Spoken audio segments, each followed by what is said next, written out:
And Lisa, because I'm on my laptop, can you share slides? Is that okay? That's okay. I'm just pulling it up.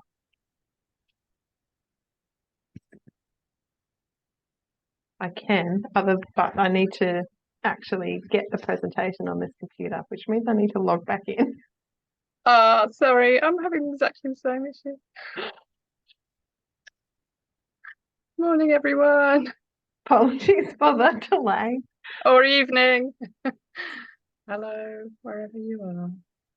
Sorry, a few technical issues this morning. I'm just getting there.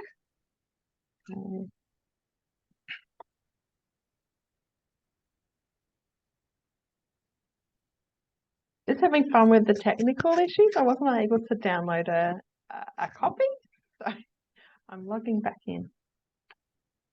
Sorry, Lisa. No, not at all. Not a problem at all.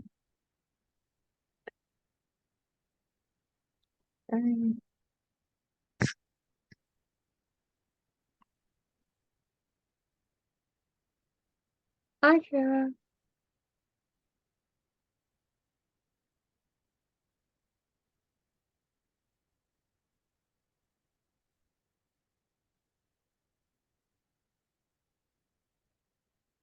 Okay. Well, while I'm forcing Lisa to wrestle with her logins, let's just make an informal start. So it's really lovely to see you here this morning. Thanks for joining us for our 10th anniversary webinar.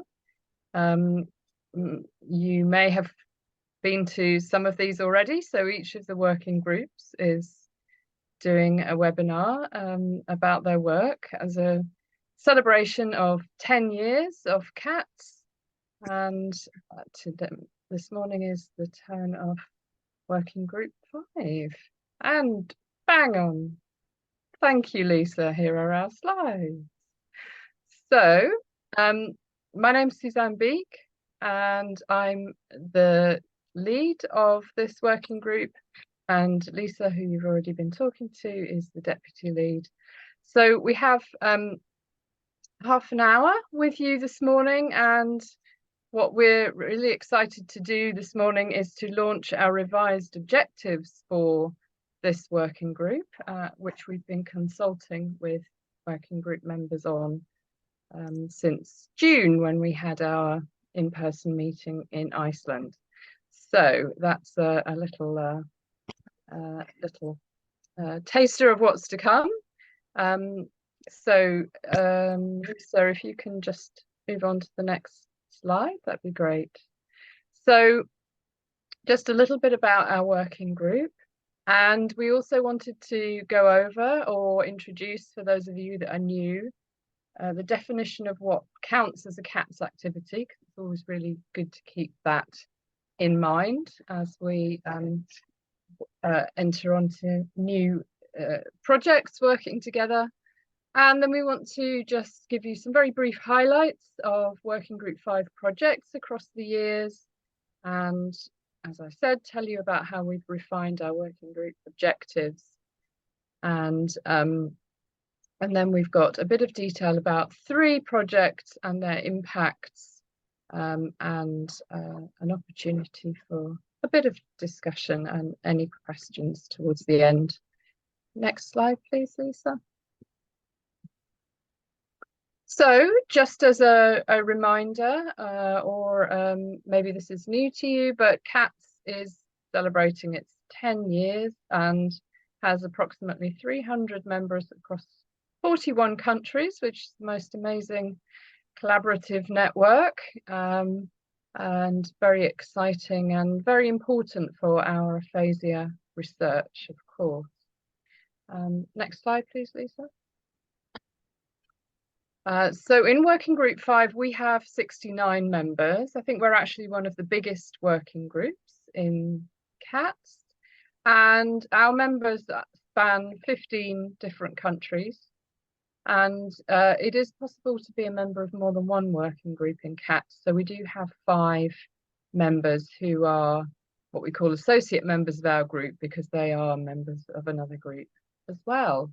So there are 69 people out there doing fantastic work around societal impact and reintegration in aphasia. Next slide, please, Lisa.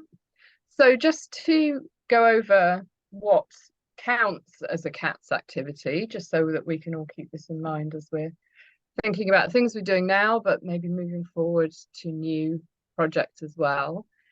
So basically, a CATS activity is something that involves members from 2 or more countries, or maybe something that evolves from a CATS working group on a particular issue, where national working on a particular issue is happening across 2 or more countries, and that's being coordinated by, say, a national team that involves 2 or more CATS members.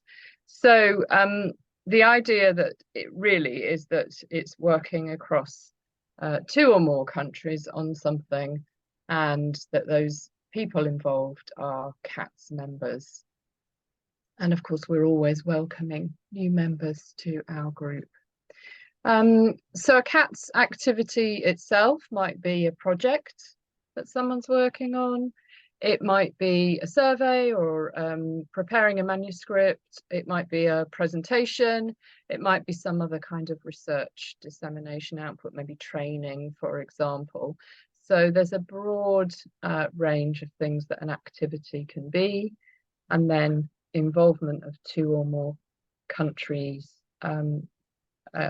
is the other key definition. Okay, thanks, Lisa. So here are some highlights for you of Working Group 5 projects across the years. We have had some fantastic work in the past, and also work that's ongoing around our particular working group focus. So one early and very key project that involved, as you can see, 5 countries, was one based working on asset-based approaches for stroke survivors with aphasia. So just to pick up on the third one, definition of aphasia was an important early project. We'll say a little bit more about that, put that under the spotlight in a moment. One of our projects that's currently ongoing is Aphasia Partnership Training, or the APT project. The APT project, because of its funding stream, only allowed UK co-applicants. So the way in which that's a CATS project is because Working Group 5 members are involved in the steering committee and the research management of that project. And in the ways in which it's taken forward, we have a commitment to keeping it as a CATS project in whatever ways we can, depending on the funding streams. We also have some really nice work that Lena, who I think is here, I think I saw, brought to my attention recently, a visual communication guide for healthcare workers for treating people with aphasia. We have work in public and patient involvement. One of the very key strengths of our working group, and which I think marks us out from perhaps the other working groups as well, is that we have a huge amount of expertise in public and patient involvement, and actually a very big commitment to making that work across the projects that we do in this working group. We've also had a really lovely project adapting ComTIL, which is the Communication Partner Training for Healthcare Workers project led by Yuda Isaacson in Denmark. Yuda's here. And other ongoing projects in developing an aphasia field manual and in PPI resources for aphasia. That's being led by Anna Volkmer in the UK and Molly Manning in Australia. So just a very brief highlight of work in the past and current in our working group. Thanks, Lisa. And over to you. Thank you. And thank you, Suzanne. It's always so exciting to hear all of the work that has been done by this group and how many incredible things. And I think it's just so wonderful that this anniversary is able to highlight all of the work that's been done by so many people all over the world to advance the, societal impact and reintegration for people with aphasia. So in terms of, we had some objectives that everybody in the group had been working towards, and then wanted to review whether these were still the objectives that people wanted to focus on moving forward. And so the process of refining the objectives is what I'm sort of introducing tonight, or this morning, if you are in a different part of the world that you're joining us from. So in terms of how we did this, and we just wanted to let the whole working group know the process involved. Obviously, a lot of people within the group contributed, but we started it with our meeting in Iceland during the Nordic Aphasia Conference, or before the Nordic Aphasia Conference, with our meeting there. And we had quite some lengthy discussions around what the objectives have been, whether we felt we had achieved them already or whether they were still ongoing, and we wanted to, or if we wanted to adapt them in any way. And so following that meeting, Suzanne and I met and looked at all of the conversation that we had and the notes that we had taken, and redrafted some of those objectives in different ways. And then we sent it out in a survey to all working group 5 members to see if they were happy with the wording, or if they wanted to refine it in any way, or whether it was still representative. So of the 69 members that we had, 30 members responded and completed the survey. 30 members were involved in the discussions in Iceland, and then we had 25 people who responded to the survey together. So we've had quite a good representation of people associated with the updating of these objectives. And so here they are. So this is the new iteration of our objectives for this working group moving forward. The first one is to identify the unmet needs of people with aphasia and their significant others, and to develop a prioritised list of improvement areas, for example, services or interventions that could address those needs. To critically review, develop, refine and translate or adapt outcome measures that are used to evaluate the effectiveness of interventions or services targeting societal reintegration. And our final one, to investigate interventions aimed at addressing unmet needs that have been identified by people with aphasia and their significant others that promote their social reintegration. They're the 3 objectives that we're going to try and focus on within this working group moving forward from now. And now we'd just like to move on to highlighting some of the key projects that have taken place within the working group. And so the one that... And maybe, sorry, maybe Lisa, just to highlight about our objectives. So if you could just go back. Yeah. So 2 and 3 are really kind of probably revised wording, but very much what we had before. So we had an objective about outcome measurement, and we had an objective about interventions, but it's objective number 1 that is has very much come into focus this time round through discussions in Iceland. And I think this is the objective also too that Lisa and I are really quite excited about, because we can see the possibilities to do a kind of very nice structured piece of research across lots of the different countries that are represented in our working group to identify unmet need. And also the discussion in Iceland was very focused on how we should take our lead from people with aphasia and their significant others, about what we're doing and what we're developing. So that's, I think, very exciting going forward. And Lisa and I are cooking up lots of nice ideas that we will be letting you know about, and we hope that you can get involved in a very practical sense in your countries. Thanks, Lisa. So we'll move on then to highlight for you 3 of our projects in the working group in a little bit more detail. So Lisa, I think you're going to do this one. Yeah, I love all of the projects, but I really love this one. I think it really captures a CATS working group project, and they are enacting the United Nations Sustainable Development Goal, and they've worked together with so many different partners to both translate and adapt communication partner training for healthcare providers across so many different countries. I mean, they partnered with academics and healthcare professionals across Austria, Denmark, Egypt, Ireland, Greece, India, Serbia, and the UK. And I just think it's a really beautiful example of a partnership across countries, and something that is really central to CATS working group activity. I mean, yes, sorry, you can see the title of the presentation and the capture of the paper itself. And there's obviously a lot of people that have contributed to this, and a lot of people that have been involved. And there's a few members, and I've highlighted the members that are part of this working group 5.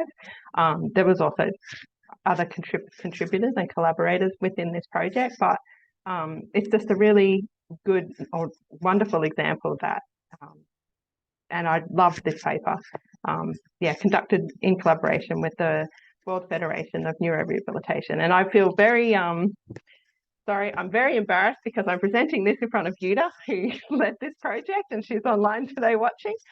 So I'm feeling a little bit self-conscious.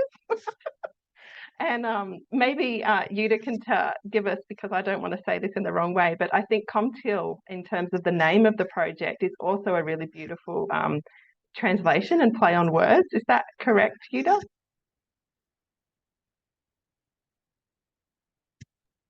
Sorry, I just had to unmute.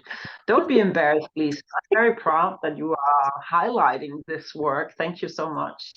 So ComTil means communicative accessibility, or is an abbreviation for that. So, and it also, like, if we talk about AdComTil, it means to get a chance. So I think this is really what it is about, to give people a chance to be able to communicate, in this case with health professionals. And yeah, I think we were just very fortunate during COVID Suzanne and I got an invitation from a SIG in the World Federation of Neurorehabilitation to work with them, and it really came across very well. It was a very sort of low-key project, but I think with potentially good impact. I just had the chance to present the project in Spain at their speech therapy conference 3 weeks ago, and they were focusing on the UN Sustainable Goals. So it was nice to be able to disseminate in that context as well. Thank you.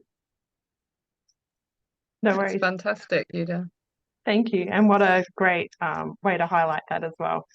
And, most of you might know, or some of you who are new might not know, but Yuda used to be our Working Group 5 lead, and so has led this project too. And I think it was a really nice way to honour that by, talking about this project too. But yeah, wonderful project. And I'm going to hand back over to Suzanne to highlight some of the other work that's been done by members of this working group. Thanks, Lisa.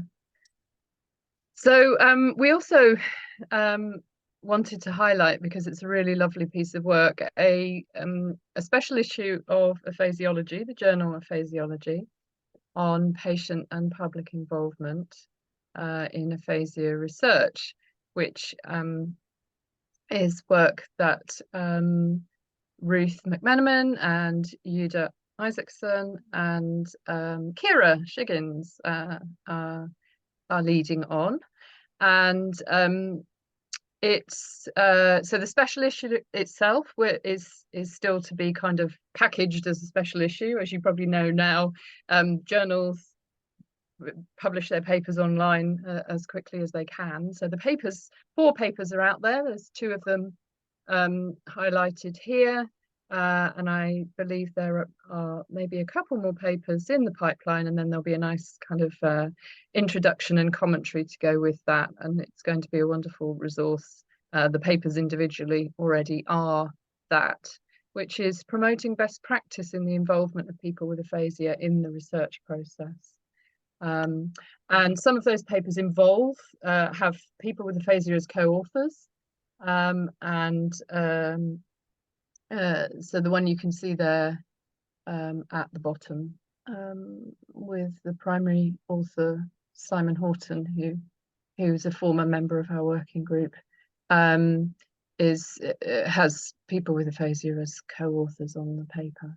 But there's lots of lovely papers there, so do explore those papers in Aphasiology, and when the special issue comes together, we will be promoting that within the working group. And I think what it does is it links really nicely to the ongoing work by Anna Volkmer and Moni Manning to pull together PPI resources for researchers across cats and beyond to use. So we're beginning to build up this really lovely bank of examples and discussions of issues and reflections, and also very practical resources to make PPI central to what we all do in aphasia research, not just what some of us do. Thanks, Lisa. And our final project that we wanted to highlight was one that happened a little while ago, but was a Working Group 5 project to arrive at a consensus definition of aphasia itself. So really interesting kind of basic science project about what do we really think that the definition of aphasia is and should be. And this was a modified eDelphi, where CATS members were provided with a draft definition of aphasia and asked whether they agreed with it. They were asked to give their comments on what might change or what they didn't agree with. There are, so you may be familiar with the 2022 paper, which was led by Karianne Berg, lead author, but you can see lots of other CATS Working Group 5 members there.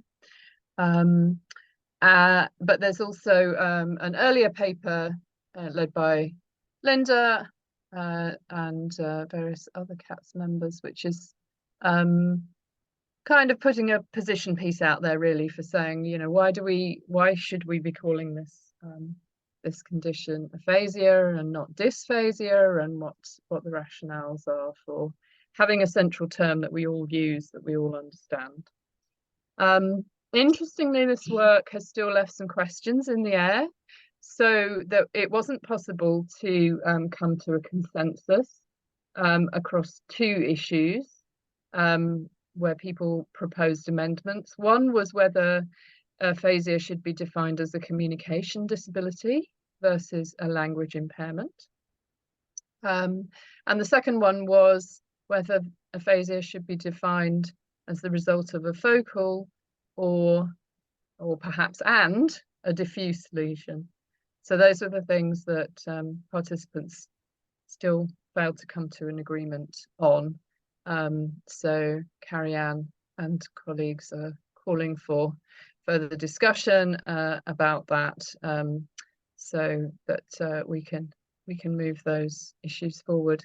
But again, a really lovely example of a Working Group 5 project that used a method which enabled many participants across many different countries to participate in the research, and of course that in itself hugely strengthened the outcomes and the impact of this work. And I constantly now refer my students to this definition of aphasia paper, and you know, get them to think about how they're actually defining it when they're writing that sentence that they will write in their essays and their projects. Aphasia is ... and getting them to revisit that. I use these papers a lot.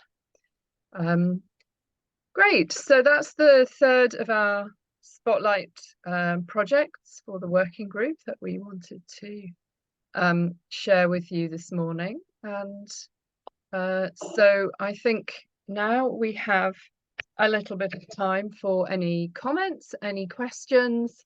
Also, please cascade this information to your colleagues, to your students, PhD students who are working in this area of aphasia. We're always looking for new members of the working group who are really keen to get actively involved in very practical projects.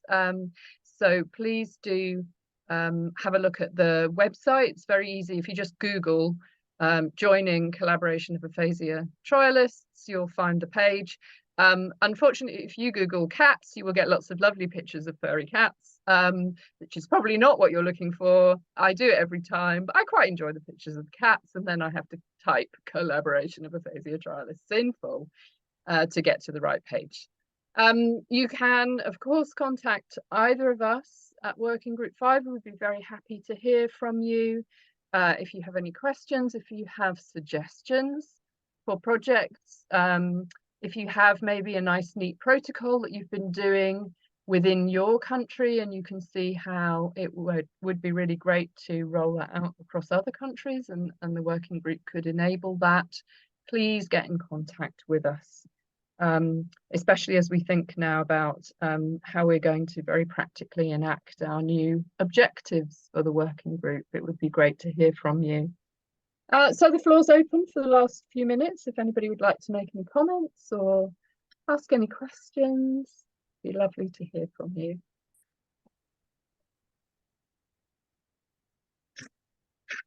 Stunned into silence.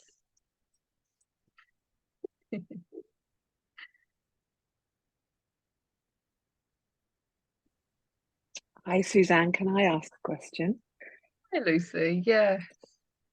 I just wanted to invite you to say a little bit more about that new objective and how you see the project for that unfolding. You know, I'm interested in the methods, but I'm also interested in what's going to happen at the other end, because, you know, it's about meeting those needs within services. So I just wanted to hear a little bit more about what you were thinking about that. It sounds fascinating. Well, I think this is one that Lisa and I have been discussing, because actually Lisa's PhD work is very pertinent to this, and we've been talking about how some of her methods might provide us with a rollout. So Lisa, I don't know if you want to say something about that.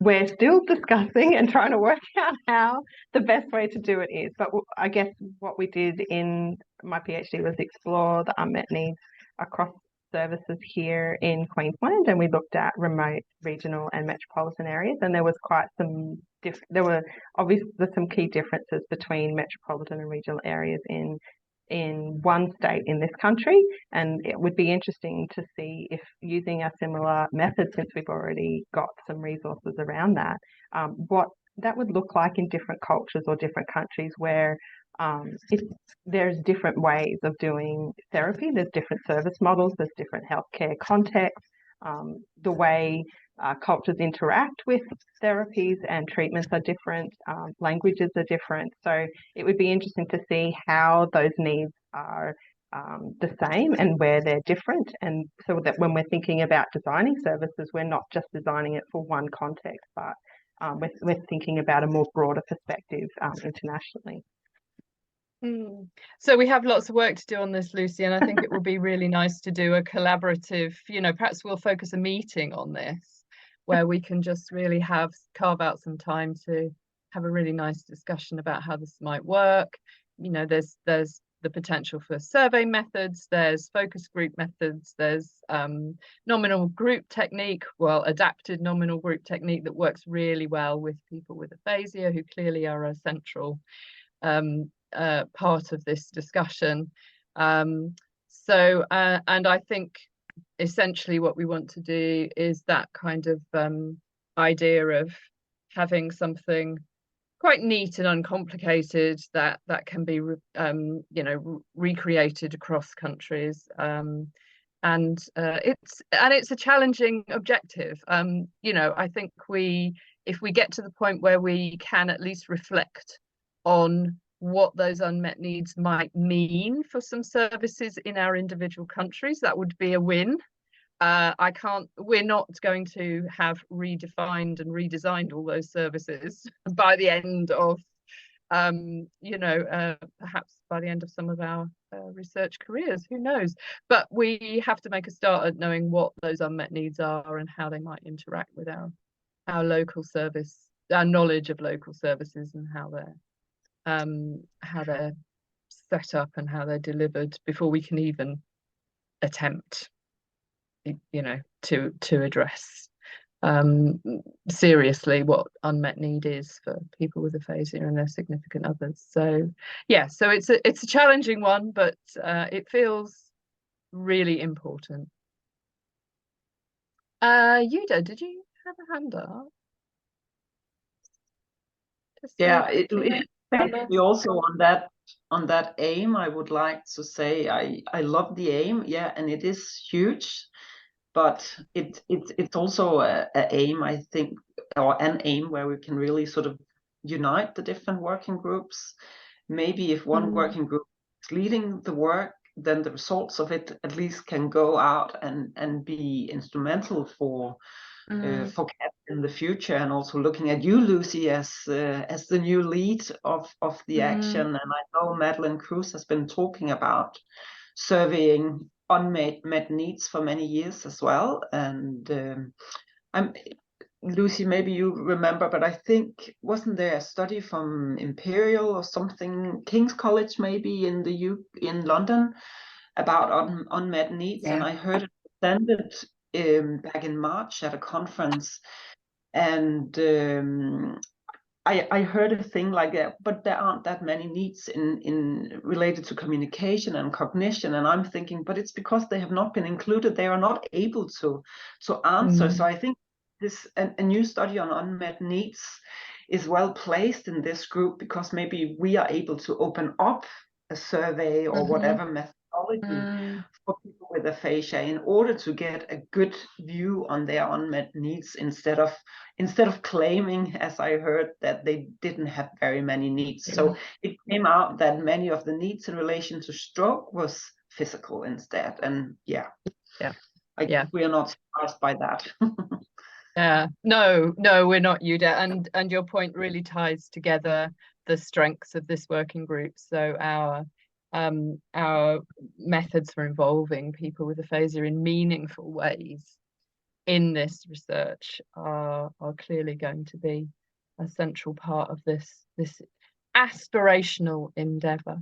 And we look forward to bigger conversations within the working group, but also I do like the idea, as you say, Yuda, of then leading on that and rolling it out across the other working groups, because there's a sense of there's a bit of a sense at the moment that we're all doing great work, but in isolation, and we could be capitalizing on our cross working group links much more than we are.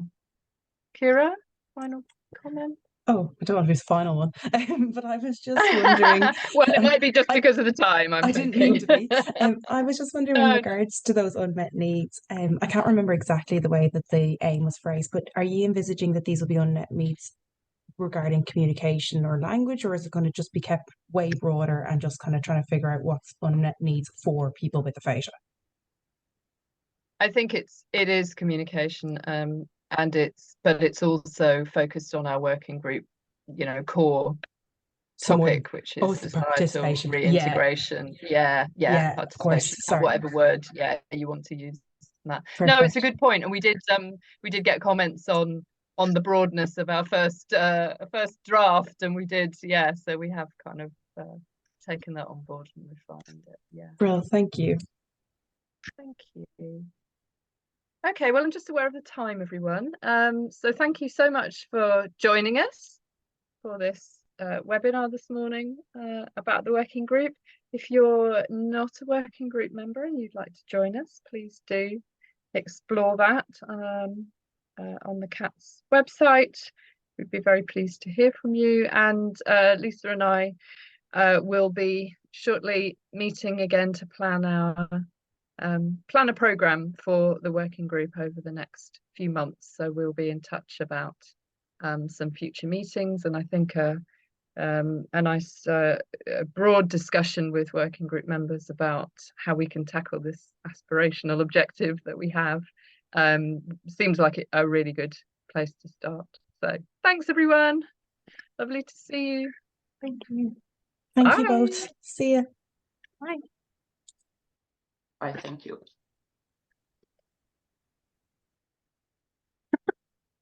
Well done. I'm going to stop this. Stop the recording.